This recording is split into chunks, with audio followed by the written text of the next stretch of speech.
Bonsoir. La parole est à Madame Maréchal Le Pen. Oui, Madame la Ministre.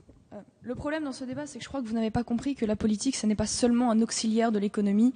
La politique, c'est aussi un symbole, des symboles forts. Et lorsque vous passez d'un régime d'interdiction avec dérogation à un régime d'autorisation, de fait, vous niez la dimension humaine de l'embryon. Et lorsque j'entends Madame la rapporteure hier nous expliquer que les embryons in vitro n'ont pas la même valeur que les autres, je pense que les enfants issus de PMA apprécieront.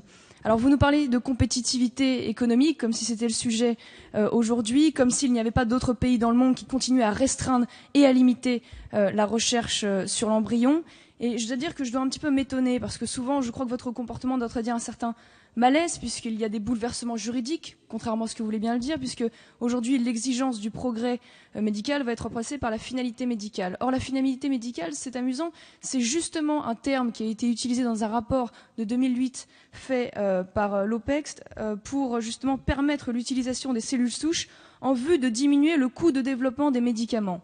C'est donc évidemment un argument, et celui de l'argument de la loi du marché. Et en parallèle de cela, vous supprimez dans la loi de 2011 la disposition qui dispose « les recherches alternatives à celles de l'embryon humain et conformes à l'éthique doivent être favorisées ».